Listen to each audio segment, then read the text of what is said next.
Hey traders, it's summertime, which typically means slower markets and less active trading. It also means that it's the perfect time to start working on some of those side projects that you were thinking about doing but didn't really have the time to do before, like starting a podcast. You know where I'm going here, right? Luckily, Spotify's got a platform that will help you make one super easily, then distribute it wherever you want and pay you for doing it all for free, which seems kind of backwards, but who's complaining? Seriously. All you need is your phone to record an audio or video episode, and they do the rest. Trust me, I've done hundreds of episodes of the Trading Coach podcast myself. If you know anything about me, I am not a tech wizard at all. So give it a try. All you have to do is download the Spotify for Podcasters app or go to www.spotify.com/podcasters to get started. Hey guys, Akil here. Welcome back to another episode of the Trading Coach podcast. Today we are going to talk about early retirement and what you need and how you can do it. Before we get started, I want to say a big thanks for checking out the Trading Coach podcast. As always, you guys have been amazing. Keep up the great support. That means leaving me a rating and a review, liking or subscribing this, and of course, sharing this with your social network. That allows our podcast to grow, and that keeps pushing us up the rankings in top trading podcasts, which allows us to meet more and more traders and hopefully change more and more lives for the better. Now, I got this topic from an article I just read. I'm not going to lie, the article kind of tricked me a little bit. The headline read one thing and it talked about another thing, kind of, right? Some cute little wordplay, but it worked. But it said, Gen Z is expecting a 40-year retirement, right? The first one, when I first clicked on it, basically said that Gen Zers are expecting to retire at 40, which I thought was insane, doable, but not as a majority, obviously. But it talks about how Gen Zers and Gen Zers are, I think I get all these things confused, especially since I'm in that kind of generation that's lost in the middle of everything. The best generation, by the way. But Gen Zers are typically people born, I think, late 90s to like early 2010, somewhere in that range, kind of these go-getters. And what they're basically saying, and this is based off a survey, is that they plan on retiring early. The retirement age is different in different countries, but in most cases, it's usually between like 65, 67. It kind of gets pushed up as time goes on. And it seems like most Gen Zers are planning to retire at the age of 60. Now, that's not a big deal, right? 60 is 5 years earlier. Plenty of people have plans to retire even earlier than that. The interesting part from the survey was not just how young this generation planned on retiring, but how much money they thought it took to retire. And this is interesting because, being a trader and working in the financial markets, and I've over the years, I've discovered how little people know about personal finance, how little people actually understand money. So when I was reading this, I was kind of split between two ways of thinking. I'm like, do these people think that, are they really optimistic about what they can get away with as far as money, or do they have no idea how much it actually costs to do things, right? Are they very frugal and finding ways to kind of provide for themselves and live on the cheap, which many people are doing now? Or is it they just have no idea how much stuff actually costs, especially with the prices, inflation and whatnot? But the shocking thing was that not only did they think they can retire at the age of 60, they thought that they can live to the age of 100. So you're looking at like a 40-year retirement, which is pretty massive. And the biggest shocker was that they only thought they needed about $1.2 million to do so. So again, everything else is kind of okay, but the $1.2 million is a very low number. And I'll kind of give you some other numbers too, just kind of by different age groups on how much they believed is needed for a comfortable retirement. You got people from the ages of 20 to 29 thinking they need about 1.2 million. Then you got people that were the age of 30 to 39 thinking they need about 1.4, 1.5 million. Weird, because then you have a next group between 40 and 49 who think a little bit lower, 1.3 million, and then 50 to 59 thinking 1.6 million, 60 to 69. Basically a million, and then 70 to 79, almost a million as well. Of course, those later ones are going to go down because you're getting closer to that, the age, you don't have to retire as much. But it is kind of interesting that the younger generations thought that they needed less. And then once you kind of get in that 30 to 39 era, and I think that's when, not to be a poo-pooer, because I believe you can chase your dreams at any moment in time. But what happens is, when we hit those 20s, we're excited, we're energetic, we have all these dreams, we have all these desires, we're mapping out our perfect life. We're gonna do this, we're gonna do that, and we have all these ideas, and the problem is that most people don't actually follow through on these ideas. They procrastinate. I'm sure if you're not like that yourself, then you have a friend that's like it, or a group of friends that's like it, and they procrastinate, they get stuck into a regular job. Again, not that a regular job is bad, but they get stuck into a regular job, and then before they know it, they have a family, they have kids, and they're locked into this life where it becomes very, very scary and very, very difficult to kind of take that leap of faith and go chase those goals that you once had. And that's why you see the difference between 20 to 29 year olds thinking, I only need $1.2 million, blah, blah, blah, like that, to when life gets more realistic between 30 and 39, you realize just how much you need, because you kind of know all that goes into life. And when looking at this survey, one of the experts that ran it, they asked the question. They said, okay, so if you believe you need $1.2 million to survive on for a 40-year retirement, the question is, what type of lifestyle are you going to have? Right? You think about $1.2 million over 40 years of retirement. If my math is correct in my head, that's about probably like $25,000 a year. And can you actually survive off of $25,000 a year? So one of the people that reviewed the survey said that, if you're going to say that you can survive off of $1.2 million over this 40-year period, again, retiring at 60 and thinking you're going to live towards 100, what type of lifestyle are you actually thinking about? Because if you do some quick math, and forgive me if my math is wrong, but $1.2 million over a 40-year period is probably about $25,000 a year. And again, this is not counting inflation, as everything is going to go up as the years go, right? A more realistic expectation, or kind of put it in a different perspective, is like this, right? If someone wanted to live off of $4,000 a month, and that's after taxes for 40 years, and you take into account inflation, 3%, whatever like that, and maybe some of, like a retirement fund giving them 6% or something like that, they would probably need closer to like $3 or $4 million if that's kind of like the lifestyle you want to live. Again, can people survive on less than $4,000 a month?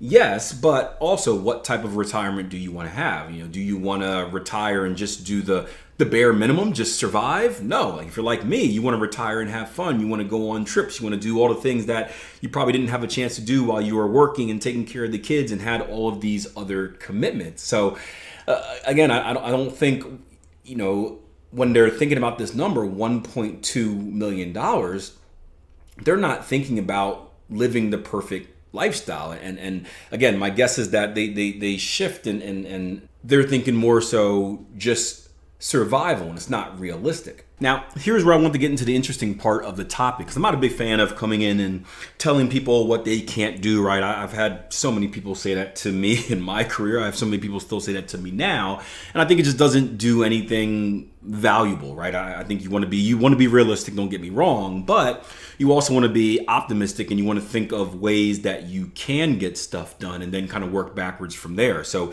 instead of someone telling you, oh, you can't do this, you can't do that, or instead of telling yourself that, for some of you guys, right? Ask yourself, well, how can I do it? Then kind of think, what would it take to achieve that?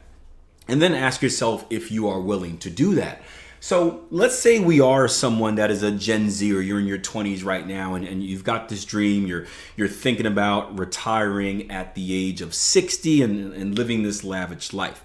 Well, remember, retirement doesn't necessarily have to mean not making income, right? We're not going to be getting Social Security or stuff like that for the most part. You're not going to get much out of your IRA or whatever like that. If you have a good job, maybe you'll get a pension. That's a good thing. But let's say you're someone that's kind of not in that situation.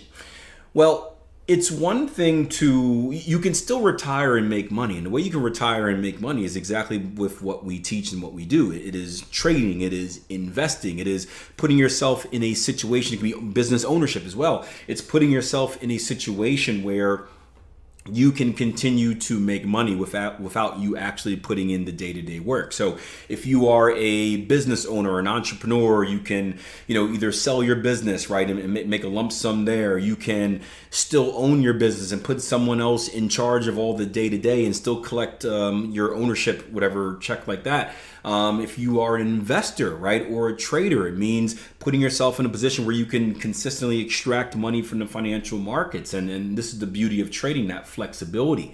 And let's say you are someone that is 20 years old and you want to retire at, 60. Well, I want you to think about this for a second, because the power of compounding is incredible. And a lot of people don't understand it because, as I mentioned earlier, a lot of people don't understand how money works. But even more so, a lot of people aren't patient to think that far in the future. So let's say you are a 20-year-old and you plan on retiring at 60. So what? You got 40 years to prepare for your retirement, 40 years to make this $1.2 million or put yourself in a position where you can do whatever.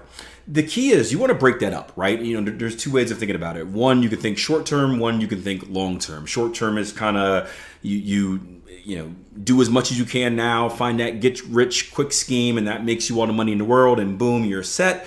Or you can take a more realistic approach, because most of those times don't work, right? Like I just did the podcast on getting scammed, and one of the reasons people get scammed is because they get sold on that get rich quick scheme, right? Another one is thinking big picture and really giving yourself time. So you think about this, right? You got 40 years to work with and you're in your 20s, right? You want to figure out a way to be successful. And let's say you want to do the investing or the trading thing because it's a nice way to make supplemental income that could eventually turn into a main source of income, and there's not a big time investment. You can do it from the comforts of your own home. It's flexible. It's all the things a 20-year-old would want. You can still live that lavish lifestyle. Of course, you can't be reckless with the money and go out partying every night and spending your profits, but you have a lot of flexibility to still do the things that you can do, including having a regular job. Now, we always talk about trading. You're not going to be successful at trading right away. So you want to give yourself a plan. In most cases, we would say give yourself a 2-year plan. In this particular case, I want to talk about having now don't run away, a 15-year plan.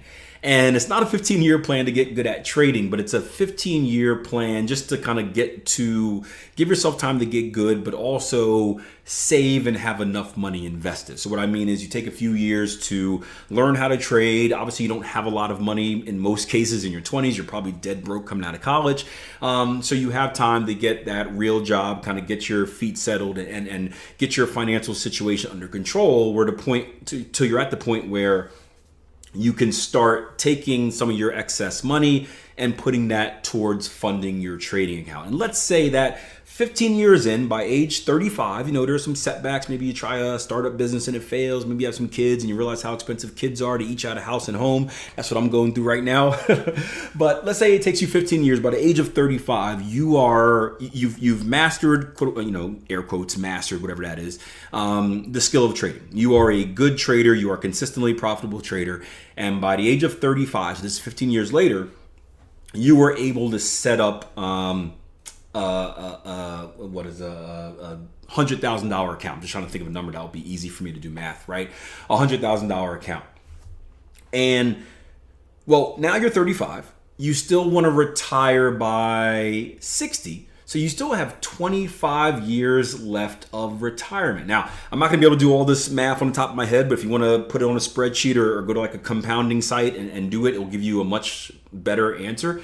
But your first year, let's say you're someone that can produce a 20% return on investment a year, which is realistic. It's not mind-blowing. I mean, I'm sure any investor will be happy over that, to be honest with you, not your YouTube scammers out there. They'll tell you can make that in a day, but any real trader and any real investor will be quite happy with a 20% return a year.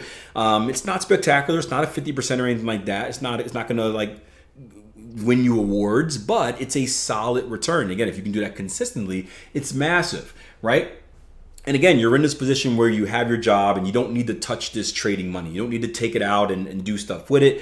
You can compound it in your account. So, your first year, you take that, $100,000 account, and you turn it into $120,000 because you make a 20% return, a $20,000 return on your investment. Well, it doesn't seem like much, but remember, on that year two, now you're starting with 120,000, right? And you still make that 20% return. Now that 20% return is no longer just $20,000, it's now $24,000. And a year after that, it turns to 28, almost $29,000. Then it should be close to, math in my head is hard, $35,000, then $40,000, and $50,000, and $60,000, right? And it starts to exponentially increase over the years, where by the time you get to year 9 or 10, I would say, that same 20% return on a much bigger account is probably making you close to $120,000 return on investment per year. And again, you're not touching that. You're putting that back into your account. So you've just done 10 years and you've taken your account from $100,000 to probably somewhere around $500,000, I would guess. Again, you're gonna have to do your own math. I'm just, the Trading Coach podcast. I do this off the top of my head, but probably around $500,000 right there. And again, that's from 35 to 45. You still have 15 years left until this retirement.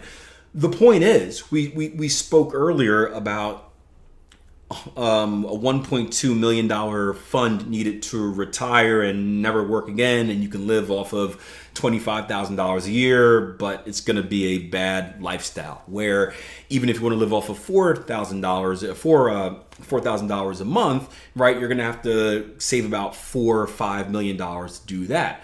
Well, here's the thing with trading: you can put yourself in the position where you can easily make your $4,000 a month, right? You just made $120,000 for the year, so that's easily $4,000 a month. You can easily make your $4,000 a month, and I would recommend taking your needs out at the end of the year, not kind of during, right? Because you got to prepare for drawdowns and all that fun stuff. But that's another topic for a different podcast. But the point is, you can make more than enough money to live off of with your trading. And then you have the option where it's like, boom, well, either eventually you get to a point where you've made enough, you've gotten to your 3, 4, 5 mil, whatever it is, where you can just stop completely and do nothing and just live off that. Or you just decide, hey, I'm going to invest a few hours a day, whatever it takes for your style, to put myself in position where I can make this money. And typically when you're old and retired, right, you got a lot more time on your hand anyway, because now you've quit the 9 to 5 that you normally have if you didn't do it already. And so now you have more time in the day. So it's nothing to spend a few hours a day checking up on charts, getting your signals ready, and blah, blah, blah, blah, blah. And best of all, with trading, not only can you create your own trading strategy that fits around the lifestyle you want. So if you only want to trade in the morning, you can day trade in the morning for a few days. If you only want to be a one-a-day chart checker, you can put yourself in a position where you look at the daily chart. But you can do it from all over the world as well. So you can do your vacations. You can go to Italy. You can go to Paris. You can go to Asia, to Australia, wherever you want to go. And as long as you have your laptop with you or your phone, you can still trade and basically fund your retirement. So I'm not poo-pooing the Gen Zers with these dreams of retiring at 60. In fact, I think you should plan on retiring earlier than that. But the key is you need to be realistic with how much money it takes. But understand, retirement doesn't mean saving as much as you can and having this big nest egg and then you just continually draw from an account that never gets replenished, right? That is a bad idea, right? Personal finance 101, that is a bad idea. You never want to drain from something that doesn't get replenished, despite us doing that with all the oil on this planet. That's a podcast for another time. But the goal should be to put yourself in a position where you can do a minimal amount of work. And again, not saying that trading doesn't take work, but a minimal amount of work for a maximum return. And now you have the freedom to retire. And instead of kind of pinching pennies, being frugal, not living your dreams, and basically being stuck in a different type of trap, because now you retire, you have all this time, but you can't do anything fun with it. Now you can do whatever the hell you want for the rest of your life. Trading is awesome, man. Trading is awesome. So most of you listening to this podcast aren't going to fall into that 20 to 29 range, but don't worry, you can still set up the same type of process. just using your own timeline. Now, if you need help or a more realistic view of the power of compounding, make sure you go back and listen to the Trading Coach Podcast, episode 601. It should be called The Power of Compounding. That will teach you the true strength of consistent return on investment over time. And then you can go ahead and set up a realistic expectation for what you need to retire and when you need to get started. All right, until next time, plan your trade, trade your plan. Take care.